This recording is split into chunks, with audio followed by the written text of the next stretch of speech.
दुख हर, दरिद्र हर, कष्ट हर, सर्व पाप हर, हर हर महादेव। कि सावन में क्या करना चाहिए और क्या नहीं करना चाहिए, क्योंकि ये सवाल ना सबके दिमाग में घूम रहा है कि भाई पूजा तो कर ली, फल नहीं मिल पा रहा है। कि पूजा में जितना भी चावल चढ़ता है वो पूरा अक्षत होना चाहिए, टूटा हुआ नहीं होना चाहिए, तो चावल चढ़ा सकते हो। और महाकालेश्वर एक ऐसी ऊर्जा है जो सबसे ज़्यादा स्ट्रॉन्ग है। वहाँ पे शिव राजा के रूप में, और जगह 12 ज्योतिर्लिंग में शिव राजा के रूप में नहीं है। बिल्व पत्र से तो कोई भी अभिषेक कर सकता है, 12 राशियाँ खुली है। तो काशी वैसे भी शिव की फेवरेट नगरी कही जाती है कि उनको सबसे ज़्यादा पसंद है काशी। लेकिन ज्योतिर्लिंगों में 12 ज्योतिर्लिंगों में वो नगरी वाइज उनको पसंद है। लेकिन 12 ज्योतिर्लिंगों में जो उनका फेवरेट ज्योतिर्लिंग है वो रामेश्वरम है। वैष्णो देवी गए थे, बहुत अच्छा नहीं लगा, बहुत थक गए। मैं कहूँगी ये जो हमारा थकना है, जो हमारे छाले पड़ना है, यही तो हमारे पाप कर्मों को कहीं खत्म कर सकता है। शमी पत्र से अभिषेक करना है, लेकिन शमी पत्र से ऐसे अभिषेक नहीं करना। शमी पत्र पे पीले चंदन का तिलक लगाया जाए। तो मैं राहु केतु के लिए कहूँगी, राहु काला तिल है तो केतु सफ़ेद तिल है, दोनों का मिला के अभिषेक कर दो। देखिए मिथुन राशि के लिए तो एक गुड न्यूज़ भी आ रही है। तो अगर आप केसर वाला गुड़ का पानी से अभिषेक कर देते तो सिंह राशि के लिए बहुत अच्छा रहेगा। पंचामृत सबसे ज़्यादा स्ट्रॉन्ग तत्व है जो आयुर्वेद में भी बहुत महत्व रखता है और हमारे शरीर के लिए बहुत अच्छा है, क्योंकि वृश्चिक राशि वाले बहुत लवर होते हैं, बहुत बेस्ट लवर होते हैं। लेकिन अगर वो बदला लेने पे आए तो उनसे ज़्यादा बदला कोई ले ही नहीं सकता, उतने ही खतरनाक होते हैं। अब हमें शांति चाहिए कि वो बदला वो ना ले सके, तो चंदन आपको शांति देता है। अब बात करते हैं राशियों के ऊपर कि हर राशि को इस सावन शिवजी पर क्या चढ़ाना चाहिए और कौन सा ऐसा ज्योतिर्लिंग है जो एक राशि से हम उसके साथ उसे जोड़ते हैं। तो सबसे पहले बात करते हैं मेष राशि की, जो वैसे तो बहुत परेशान है, 7.5 चल रही है, तो अच्छा खासा इनकी जो लाइफ है वो अभी स्ट्रगल में आ गई है। तो मेष राशि के लिए इस सावन क्या उपाय है? ठीक है, तो मेष राशि की बात कर लेते हैं। मेष राशि के स्वामी मंगल ग्रह हैं और मंगल इस सावन में स्पेशली केतु और राहु के साथ गोचर कर रहे हैं। तीसरे सोमवार को वो चेंज होंगे, लेकिन कन्या राशि में जाएंगे। और कई ऋषियों ने, जैसे भृगु ऋषि, पराशर ऋषि ने क्या लिखा है कि मंगल नीच राशि में भी इतना बुरा फल नहीं करते जितना वो कन्या राशि में कर देते। ऐसा लिखा गया है, क्योंकि कन्या राशि और कर्क राशि में क्या, कर्क जल तत्व की राशि है, अग्नि कारक है मंगल, तो कर्क राशि में जाके वो बुझ जाता है, तो वहाँ पे उनकी पावर्स कमजोर हो जाती है। अब कन्या राशि को समझते हैं, वहाँ पे है एक फीमेल एलिमेंट और मंगल क्या है, पूरा प्रॉपर मेल एलिमेंट। और एक फीमेल के घर में अगर आप उसको भेज दो जहाँ पे कॉस्मेटिक पड़ा है, जहाँ पे श्रृंगार का सामान है, जहाँ पे बहुत सारे लेडीज कपड़े हैं, वहाँ पे एक मेल अनकंफर्टेबल हो जाएगा कि ये तो पिंक रूम में मुझे क्या कर दिया। तो वो वहाँ पे ज़्यादा उथल पुथल मचाएगा, वो वहाँ पे कंफर्टेबल नहीं होते। उनको लगता है कि मेरे अस्त्र शस्त्र कहाँ है, मेरी चीज़ें कहाँ हैं। लड़के किससे खेलना चाहते हैं, या तो कारों से या अस्त्र शस्त्र से। वो लड़कियों की तरह डॉल्स के साथ कम खेलते हैं, राइट। तो वहाँ पे जाके मंगल बड़े अनकंफर्टेबल हो जाते हैं। तो ये बात बहुत क्लियर है कि सिर्फ सिंह राशि में जो राहु केतु की बात आज की जा रही है कि ये होगा वो होगा, वो कन्या राशि में भी जाके उथल पुथल मचाएंगे उतनी तो नहीं, लेकिन मचेगी, क्योंकि वो इरिटेशन वाली होगी। यहाँ पे तो उनको राहु पूरी तरह से आग में पेट्रोल डल रहा है कि और भड़को, वहाँ पे वो इरिटेट हो जाएंगे। तो आपके पास शहद है जो मंगल प्रधान वो है, और साथ में रक्त चंदन, ये भी मंगल प्रधान चीज़ है, ये मंगल की चीज़ें हैं। अगर हम ये शिवलिंग का अभिषेक करने लग जाएं, क्योंकि शिव जो हैं वो असुरों के भी देव हैं और देवताओं के भी देव हैं, इसीलिए उन्हें महादेव कहा गया है कि जहाँ पे ब्रह्मा विष्णु महेश त्रिदेवों के भी जो ऊपर आ जाते हैं वो महादेव हो जाते हैं। तो अगर आप रक्त चंदन और शहद चढ़ा देते हैं तो शिवलिंग पे चढ़ाने से मंगल की जो ऊर्जा है वो आपके लिए पॉजिटिव हो जाती है। दूसरा, जैसे कि हम देख रहे हैं कि राहु की दृष्टि है, केतु के साथ बैठे हैं, तो यहाँ पे राहु के भी तो प्रधान देव शिव हैं। हमें राहु के साथ दो ही ऊर्जाएं जुड़ी हुई मिलती है, एक सरस्वती जी की, एक शिव जी की। तो यहाँ पे तो शिव जी की पूजा हो रही है ना, तो वहाँ पे राहु भी कुछ नहीं बोल सकता, सब शांत हो जाएंगे, नव के नवग्रह। तो आप शहद से या रक्त चंदन से अभिषेक कर सकते हैं। दूसरा, अगर मैं ज्योतिर्लिंग की बात करूं, क्योंकि 12 राशियां हैं, 12 ज्योतिर्लिंग हैं, तो बाबा सोमनाथ, अगर बाबा सोमनाथ जी के दर्शन कर लिए जाएं मेष राशि वाले, या उनकी पिक्चर अपने घर में लगा लेते हैं, तो आपके वारे न्यारे होने तय हैं, क्योंकि आपकी राशि के अनुसार है वो शिवलिंग। तो आप उनकी पूजा कर सकते हैं। यहाँ पे 2 कॉन्सेप्ट हैं, देखिए सुप्रिया जी, या तो अपनी कुंडली में राहु की स्थिति को देखो, वो किस भाव में बैठा है, उस हिसाब से ज्योतिर्लिंग जरूर जाओ। अगर आप राहु केतु की प्लेसमेंट को बहुत अपने लिए वो करना सही चाहते हो। करना अदरवाइज राशि के अनुसार हर इंसान जा सकता है, क्योंकि राहु केतु को कई बार लोग नहीं देख पाएंगे, लेकिन राशि हर कोई जानता है कि मेरा नाम नितिशा है तो मेरा स्कॉर्पियन होगा या जो भी, तो राशि के अनुसार अगर आप जाते हो तो आपको अच्छे रिजल्ट मिलेंगे। अब बात करते हैं अगली राशि की, जो कि है वृषभ राशि। उनको क्या इस सावन पे शिवलिंग पे चढ़ाना चाहिए और कौन सा ज्योतिर्लिंग उनके लिए दर्शन करना जरूरी हो जाता है? तो वृषभ राशि के स्वामी शुक्र हैं और अपनी उच्च की राशि से गोचर करने के बाद वो मिथुन राशि में पहुंचने वाले हैं, जहाँ पे गुरु के साथ पुरोहित राजयोग बनाएंगे। तो पहले तो मैं कहूँगी कि धन स्थान पे शुक्र जाएगा, अपने से धन स्थान पे जाएगा तो बहुत लोगों के लिए बहुत कुछ अच्छा भी करेगा। और मिथुन राशि, क्योंकि अगर हम त्रिकोण निकालेंगे बहुत सी राशियों का, तो शुक्र की प्लेसमेंट बहुत अच्छी होने वाली है कई लोगों के लिए। तो पहले तो मैं कहूँगी शुक्र की प्रधान चीज़ें क्या है। शुक्र है पूरा गुलाब का रस या उनका अर्क, ठीक है, क्योंकि ये वृषभ राशि है, ये तुला राशि नहीं है, क्योंकि उनकी दो राशि है, तुला और वृषभ। ये वृषभ राशि, आप गुलाब के अर्क से या गुलाब जल से अगर अभिषेक कर देते हो तो आपका शुक्र तत्व और ज़्यादा स्ट्रांग हो जाएगा। दूसरा, यहाँ पे गुरु से उनका मिलन होने वाला है, बहुत सालों के बाद मिथुन राशि में वो मिल रहे हैं। तो यहाँ पे अगर आप गुरु की भी चीज़ ले लेते हो, जैसे अगर मैं गुलाब जल के साथ इसमें केसर मिला देती हूँ गुलाब जल में ही, तो यहाँ पे जो पुरोहित राजयोग है वो भी स्थापित हो जाएगा। अच्छा। तो गुलाब जल के साथ अगर थोड़ा सा केसर का दाना, क्योंकि केसर गुरु तत्व है, आप जल चढ़ाओ उनको, गुलाब के जल से अभिषेक कर दो, आपके धन की स्थिति स्ट्रांग होगी, मिठास आएगी आपकी वाणी में, और जो परिवार में सुख का माहौल है, क्योंकि गुरु की स्थिति को कहा गया ना स्थान हानि करो जीवा, वो भी बैलेंस हो जाएगा। अच्छा। क्योंकि यहाँ पे हमें प्लैनेट की सिचुएशन को भी देखना होगा, ठीक है। अगर मैं ज्योतिर्लिंग की बात करूँ तो ये वृषभ राशि है। वृषभ राशि को ताकतवर राशि वृषभ दिखाया गया, तो मल्लिकार्जुन को अगर हम देखते हैं तो वो भी पावर्स यानी ऊर्जाओं को दिखाता है। तो अगर वृषभ राशि वाले मल्लिकार्जुन जाके दर्शन कर लेते हैं तो उनके बहुत बारे न्यारे होने तय हो जाते हैं। और ये दर्शन पूरे साल कभी भी कर सकते हैं, अगर सावन में ना भी कर पाए? देखिए, सावन करते हैं तो बहुत अच्छे, नहीं तो उनके पिक्चर्स अपने घर में जरूर लगा लें ईशान कोण में, और उनको डेली देसी घी का दीपक का जोत दिखा दें जब आप आरती करते हो। सुबह भी जब आप आरती करते हो तो जोत दिखा दें, बस इतना ही। अदरवाइज होके आते हो तो बहुत ही अच्छी बात है। जी। तो नितिशा जी, अब हम आगे बढ़ते हैं तीसरी राशि की तरफ, जो कि है मिथुन राशि, जहाँ पर गुरु पहले से ही विराजमान है।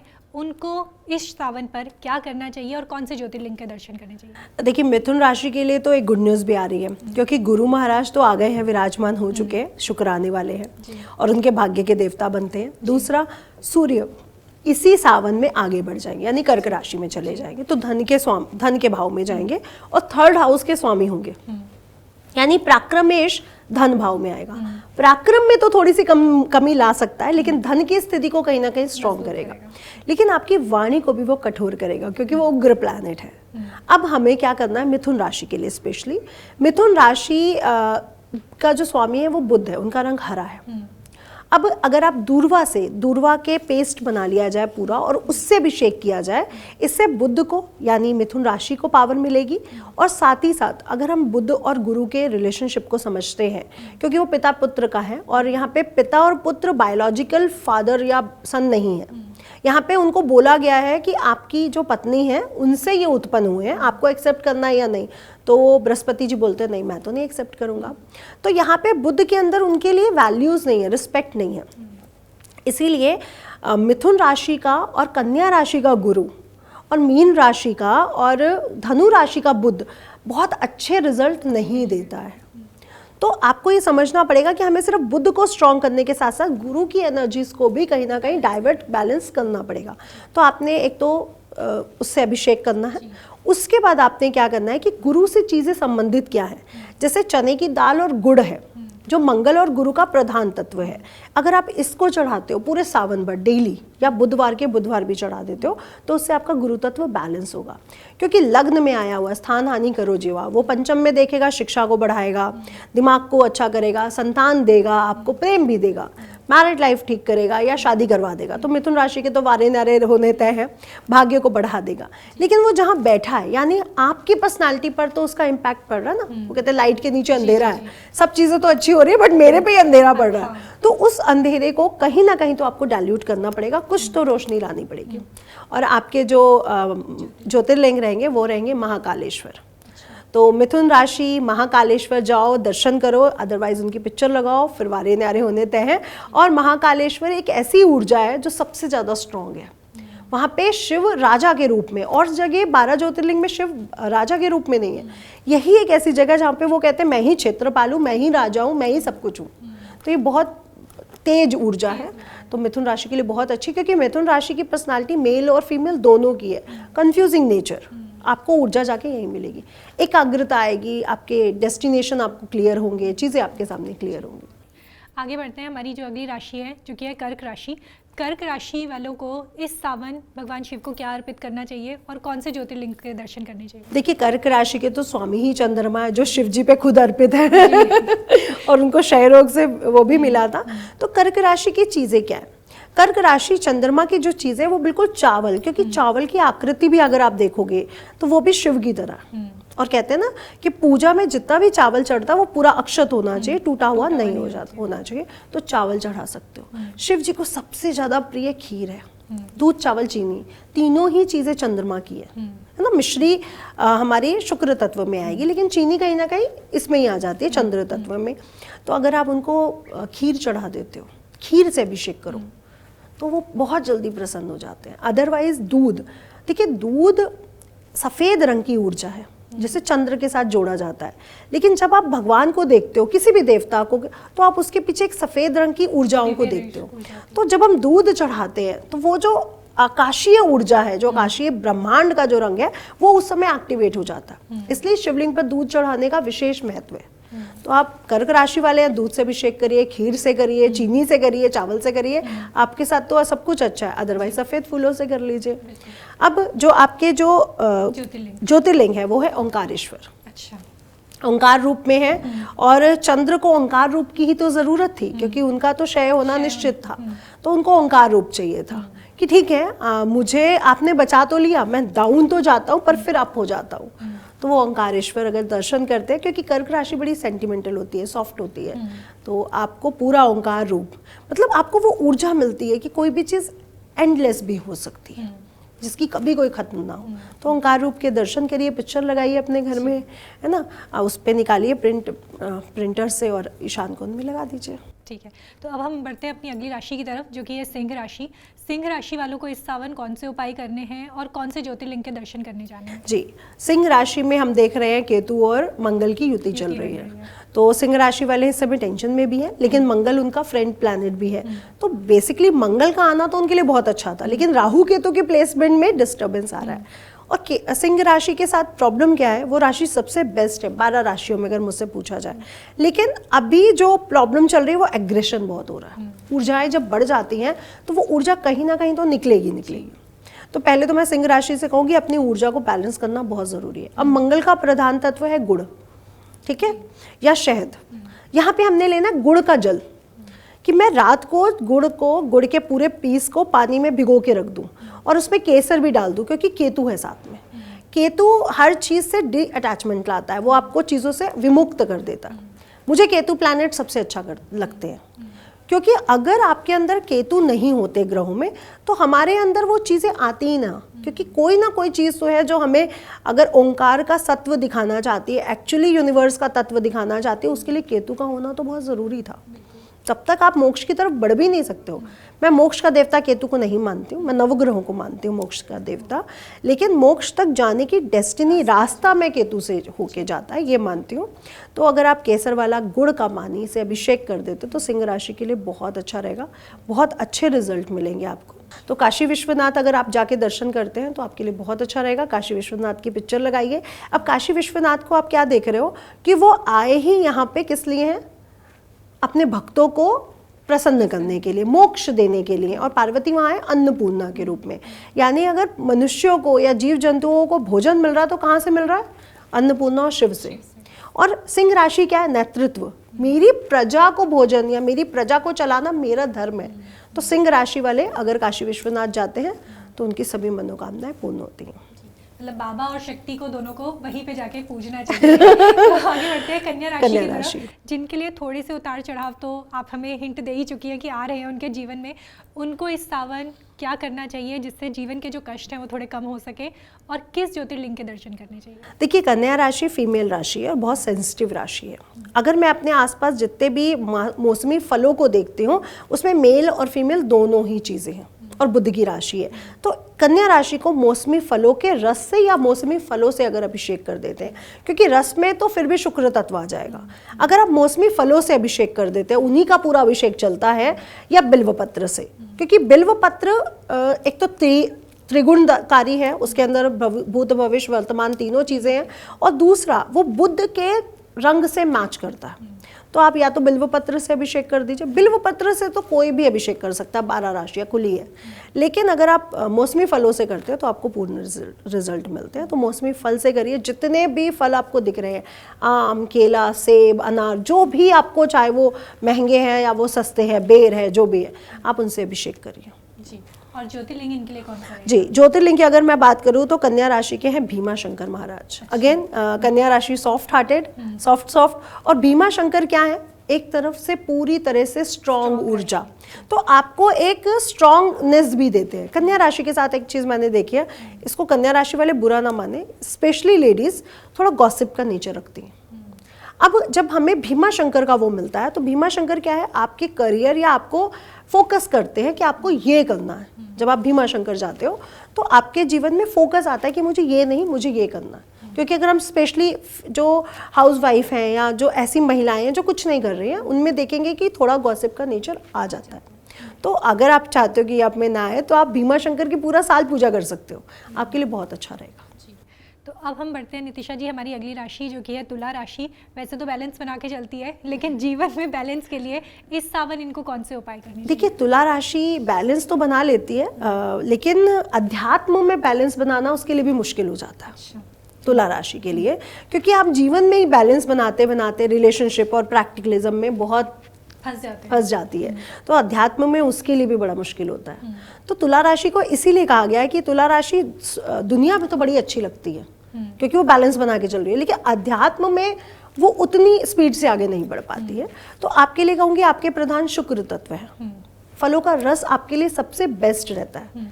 लेकिन फलों के रस में भी क्या है कि मीठे फल के ही रस होने चाहिए, जहाँ पे खट्टे फल का रस ना हो, क्योंकि उस रस में मिठास के साथ साथ, क्योंकि बैलेंस के लिए हमें मिठास भी होनी ज़रूरी है, खट्टा चीज़ आप नहीं खा सकते हो। दूसरा, पंचामृत। पंचामृत सबसे ज़्यादा स्ट्रॉन्ग तत्व है, जो आयुर्वेद में भी बहुत महत्व रखता है और हमारे शरीर के लिए बहुत अच्छा है अगर पंच तत्वों को मिला करके एक बैलेंस में लिया जाए। और तुला राशि क्या दिखाती है, बैलेंस, कि अगर घी की मात्रा या शहद की मात्रा बढ़ी, कि दूध और दही की मात्रा एक बैलेंस रूप में है, शहद एक बैलेंस रूप में है, तो आपको वही चढ़ाना है। ये आपके लिए सबसे अच्छा रहेगा अगर आप ये चढ़ाते हो तो। और इनके लिए अगर ज्योतिर्लिंग की बात करें तो कौन सा ज्योतिर्लिंग इनके लिए जाना सबसे बेहतर रहता है? देखिए, अब बैलेंस की बात हो रही है, हम ये जान रहे हैं कि हम बैलेंस की बात कर रहे हैं, तो अगर हम बैलेंस की बात कर रहे हैं तो काशी विश्वनाथ इनको बैलेंस देता है, क्योंकि यहाँ पार्वती और शिव दोनों विराजे हैं। और ये शिव पुराण में स्पेशली कहा गया है कि शिव पुराण में खुद शिव कहते हैं, जब पूरी सृष्टि का मैं संहार करूंगा तो काशी को मैं अपने त्रिशूल में धारण कर लूंगा, तो ये तो नहीं डूबने वाली। तो काशी वैसे भी शिव की नगरी है, फेवरेट नगरी है, उनको सबसे ज्यादा पसंद है काशी।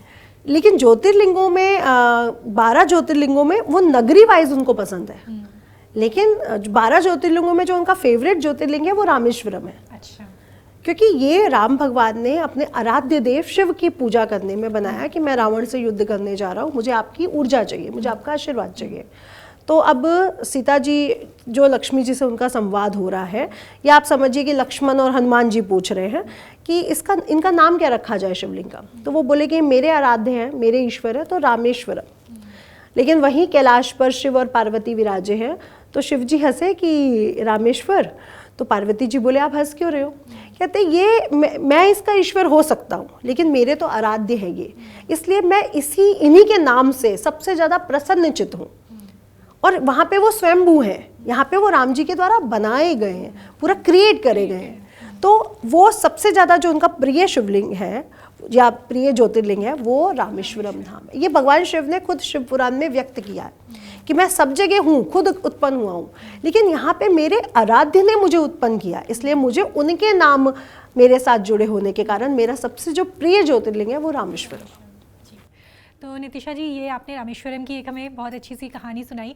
आगे बढ़ते हैं हमारी अगली राशि की तरफ, जो कि है वृश्चिक राशि।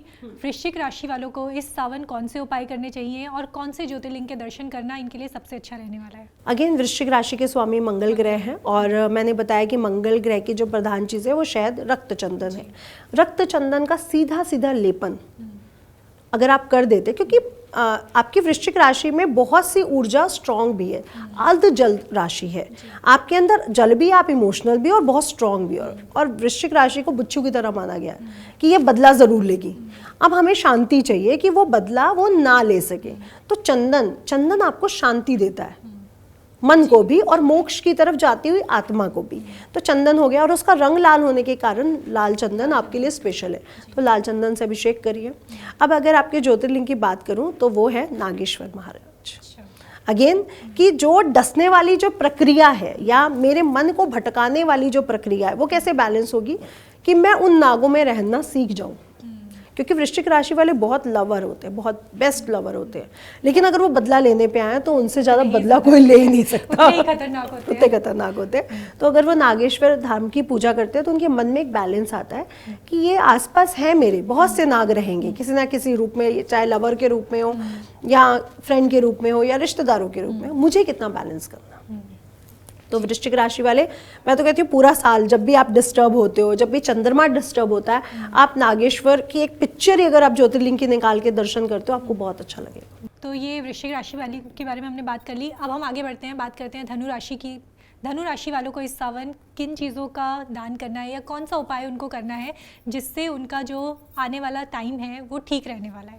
तो धनु राशि के स्वामी हैं गुरु महाराज, और गुरु महाराज इस समय मिथुन राशि में गोचर कर रहे हैं, बुध की गोचर में। अब वहाँ पे वो उतने कंफर्टेबल तो नहीं है। हाँ, मिथुन राशि के लिए समय बहुत अच्छा है, या और राशियों के लिए जहाँ पे त्रिकोण पड़ रहा है वहाँ पे अच्छा है, लेकिन उनके लिए अनकंफर्टेबल हो रहे हैं।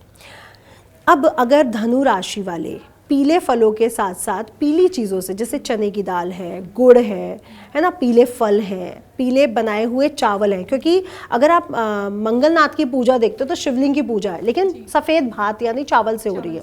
तो अगर आप पीले रंग के चावल उबाल के उससे अभिषेक कर देते हैं, उसमें गुड़ डाल के, तो आपसे शिव जी बहुत जल्दी प्रसन्न हो जाते हैं। तो पीली चीज़ें आपने ढूंढनी है, क्योंकि यहाँ पे हल्दी से अभिषेक नहीं होगा। ये आपको क्लियर रहना पड़ेगा कि मैं पीली चीज़ में हल्दी नहीं ले सकता।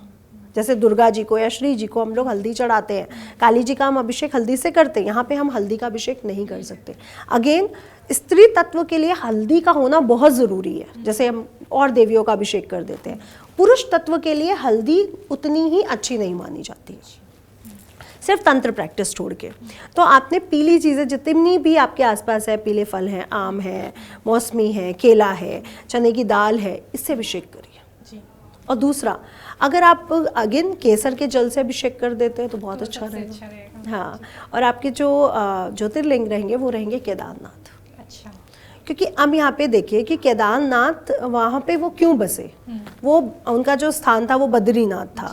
तो विष्णु जी ने आए और बोले कि मुझे तो आपका स्थान पसंद आ गया, मैं तो यही लूँगा। अब शिव और पार्वती ने उनको बोला तथास्तु, क्योंकि वो क्या वहाँ पे किस रूप में आए थे, बेबी के रूप में, बच्चे बन के आए थे। तो पार्वती जी ने उनको एक्सेप्ट किया और अंदर ले लिया, शिव जी को वहाँ से जाना पड़ा। तो आपके अंदर क्या है, गुरु तत्व, आप एज अ फादर किसी के लिए काम कर रहे हो। तो अगर आप केदारनाथ जी के दर्शन करते हो तो आपके लिए बहुत अच्छा रहेगा। और जो लोग कहते हैं कि छाले पड़ रहे हैं, फ्लाइट की टिकट नहीं मिली, वैष्णो देवी गए थे बहुत अच्छा नहीं लगा, बहुत थक गए, मैं कहूँगी ये जो हमारा थकना है, जो हमारे छाले पड़ना है, यही तो हमारे पाप कर्मों को कहीं ख़त्म कर सकता है। यही तो हमारा एक पश्चाताप है जो शायद पिछले जन्मों से हम कर्म करते हैं। और पश्चाताप कैसा होता है कि मेरे अंदर इतनी भक्ति आ जाए कि मैं पैदल चल के, छालों में भी चल के वहां तक आ जाऊं, तो ये छाले के रूप में भगवान मेरे पापों को ही तो खत्म कर रहे हैं। तो प्लीज जाओ, सब जगह जाओ। ये मत कहो कि छाले पड़ रही है, हो रहा है, थकावट हो रही है, थोड़ी बहुत तो प्रॉब्लम्स होंगी, इसीलिए वो पहाड़ों में बसे हैं कि मेरे तक आना भी थोड़ा सा दुर्लभ हो, लोगों के लिए कष्टकारी हो। क्योंकि भक्त शिव तत्व को या शक्ति तत्व को तभी प्राप्त कर सकता है जब उनमें पश्चाताप की भावना आ जाए, अदरवाइज तो आप प्राप्त नहीं कर सकते ना। तो नितिशा जी, हमने धनु राशि के बारे में बात कर ली। अब हम आगे बढ़ते हैं हमारी अगली राशि की तरफ, जो कि है मकर राशि। मकर राशि वालों को इस सावन पर क्या करना चाहिए? जी, तो मकर राशि शनि की राशि है, और शनि का जो मूल तत्व हमें मिल रहा है वो मिल रहा है शमी पत्र। ठीक है। शमी पत्र से अभिषेक करना है, लेकिन शमी पत्र से ऐसे अभिषेक नहीं करना। शमी पत्र पे पीले चंदन का तिलक लगाया जाए। अच्छा। क्योंकि गुरु और शनि का जो कॉम्बिनेशन है वो ज्ञान और न्याय से जुड़ जाता है। तो हमारे जीवन में शनि महाराज न्याय तो बहुत लाते हैं, लेकिन न्याय के लिए ज्ञान होना बहुत ज़रूरी है कि मेरे को सही और गलत का पता तो हो, तभी तो मैं फैसला करूँगा ना। तो अगर आप हर शमी पत्र पर तिलक लगाते जाओ पीले चंदन से और फिर चढ़ाते जाओ, तो आपका मकर राशि के लिए बहुत अच्छा रहता है। और आपके जो शिवलिंग हैं वो है त्र्यंबकेश्वर महाराज, और त्र्यंबकेश्वर महाराज को भी अगर आप देखते हो तो वहाँ पे ब्रह्मा विष्णु महेश तीनों पिंडियों के रूप में विराजमान है, और 3 देवों के साथ महाकाल खुद है, महादेव खुद है। तो अब मकर राशि क्या है, मकर राशि अपने जीवन में बैलेंस बिठा नहीं पाती है, क्योंकि वो मकर के फॉर्म में है। वो अगर एक चीज़ कर रही है तो वो दूसरी चीज़ अवॉइड हो जाती है उससे। तो आपके जीवन में सब चीज़ें होनी चाहिए और ज्ञान ज़रूर होना चाहिए। शनि की राशियों में न्याय तो है, बट ज्ञान की कहीं ना कहीं कमी हो जाती है। तो अब अगली राशि की तरफ बढ़ते हैं, जो कि अगेन शनि की राशि है, कुंभ राशि। कुंभ राशि वाले वैसे तो बहुत परेशान हैं, लेकिन इस सावन इनको क्या ऐसी चीज़ें करनी चाहिए जो इनके जीवन को थोड़ा सा आसान बना सके? अगेन शनि का पत्र जो हमें मिलता है वो शमी पत्र मिलता है, नीले फूल मिलते हैं, काली तिल मिलते हैं, बहुत सी चीज़ें हमें शनि की मिल जाती है। लेकिन यहाँ पे स्पेशली कुंभ राशि, क्योंकि कुंभ राशि कुंभ के फॉर्म में, इसमें अमृत भी है, इसमें जहर भी हो सकता है, इसमें धन भी हो सकता है। तो अब कुंभ राशि वालों को बेसिकली प्रॉब्लम क्या है? अगर आपको कंपटीशन की प्रॉब्लम आ रही है, शत्रुओं से बहुत प्रॉब्लम आ रही है, तो आप तेल से कर दो, सरसों के तेल से। अदरवाइज आपको लग रहा है कि मुझे सिर्फ प्रमोशंस चाहिए, पैसा चाहिए, तो आप नीले फूल अपराजिता के फूलों से कर दो। लेकिन अगर आपको लग रहा है कि मेरे जीवन में बहुत कष्ट है, कुछ बैलेंस ही नहीं हो रहा, तो फिर आपको चीज़ें ढूंढनी पड़ेंगी कि सरसों का तेल और नमक मिला के अगर किया जाए, ये एक तांत्रिक प्रैक्टिस भी है कि सरसों का तेल और नमक अगर मिला दिया जाए और उससे अभिषेक किया जाए तो शिव जी उससे भी प्रसन्न हो जाते हैं। तो कुंभ राशि वालों को मैं कहूँगी, क्योंकि कुंभ राशि हर फॉर्म में हो सकती है, और अगर आप पीली चीज़ों से करते हैं, क्योंकि कुंभ राशि को भी न्याय की ज़रूरत के साथ साथ ज्ञान चाहिए, तो पीली चीज़ें आप कोई भी ले सकते हो, पीला चंदन ले लो। और कुंभ राशि के साथ मैं कहूँगी, क्योंकि राहु केतु को भी यहीं पे आप वो कर सकते हो, ये शनि की भी प्रधान तत्व राशि है, और राहु केतु सबसे ज़्यादा प्रसन्न यही रहते हैं, अपनी उच्च राशियों से भी ज़्यादा, जैसे मिथुन और वृषभ से भी ज़्यादा। तो मैं राहु केतु के लिए कहूँगी, राहु काला तिल है तो केतु सफ़ेद तिल है, दोनों का मिला के अभिषेक कर दो। और कुंभ राशि के जीवन में अगर रोग, सब तरह से प्रॉब्लम चल रही है, तो सप्तदान 7 टाइप्स ऑफ ग्रेन्स आप अभिषेक करके देख लो, क्योंकि शनि की जो उच्च राशि है वो 7 नंबर की तुला राशि है। 7 टाइप्स ऑफ ग्रेन में आप 7 तरह के धान ले रहे हो, 7 एलिमेंट्स हो गए, तो वहाँ पे शनि और ज़्यादा खुश हो जाते हैं। और शनि के तो इष्ट देव भी शिव जी भी हैं और कृष्ण भी हैं, और भगवान शिव राम की भी पूजा कर रहे हैं, राम शिव की भी पूजा कर रहे हैं। तो शिव जी तो सावन में शनि देव तो सावन में वैसे भी प्रसन्न रहते हैं। तो जिनको भी लगता है कि अभी शनि देव के प्रकोप से जो लोग परेशान हैं, उन लोगों को सावन पे शिव जी की पूजा कर लेनी चाहिए। ज्योतिर्लिंग अगर हम कुंभ राशि के बारे में जानना चाहें जी, वो है बाबा बैद्यनाथ। अगेन कुंभ राशि के पास सब कुछ है, सिर्फ रिलेशनशिप की प्रॉब्लम है, क्योंकि वो लोग बहुत प्रैक्टिकल होते हैं, उनके जीवन में प्रैक्टिकलिज्म बहुत है। न्याय करना है तो करना है, ये करना है तो करना है, लेकिन वो अपने परिवार को कहीं ना कहीं वो करते हैं, मिस कर देते हैं ना। तो अगर आप बाबा बैद्यनाथ की पूजा करते हैं तो आपके लिए बहुत अच्छा रहेगा, क्योंकि वहाँ पे पार्वती और शिव दोनों तत्व हैं, दोनों चीज़ें बैलेंस हो रही है हमारे जीवन की। तो आपको बाबा बैद्यनाथ की पूजा करनी चाहिए, उनका पिक्चर भी लगाना चाहिए।